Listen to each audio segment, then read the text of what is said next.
यीशु जी के करताड़ो एतना बखानावा, प्रभु के लगौले बाड़ू एतना ध्यानावा, हरदम पढ़ताड़ू उनके बचनावा, सुबह शाम लेत बाड़ू यीशु जी के नामावा।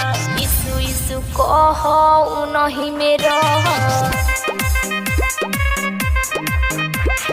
दुख या सुख सब प्रभु जी से कहो। यीशु जी के करताड़ो एतना बखानावा, प्रभु के लगौले बाड़ू एतना ध्यानावा, हरदम पढ़ताड़ू उनके बचनावा, सुबह शाम लेत बाड़ू यीशु जी के नामावा। यीशु यीशु कहो उनही में रह, दुख या सुख सब प्रभु जी से कहो।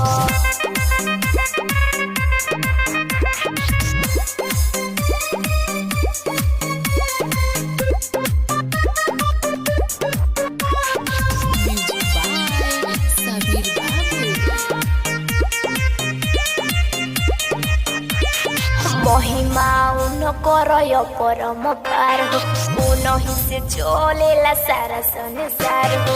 करी विश्वास का होई हमार हो, डूबते नहिया के लगई किनार हो। यीशु यीशु कहो उनही में रह, दुख या सुख सब प्रभु जी से कहो। यीशु जी के करताड़ो एतना बखानावा, प्रभु के लगौले बाड़ू एतना ध्यानावा, हरदम पढ़ताड़ू उनके बचनावा, सुबह शाम लेत बाड़ू यीशु जी के नामावा। यीशु यीशु कहो उनही में रह, दुख या सुख सब प्रभु जी से कहो।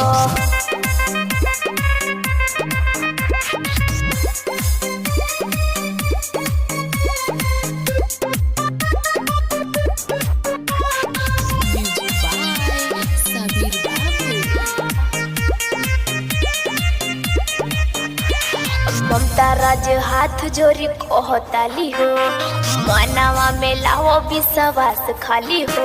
अब कोइलू हो महिमा में का भरल हो झोली, जात रहे देखनी हो बउआ टोली। यीशु यीशु कहो उनही में रह, दुख या सुख सब प्रभु जी से कहो।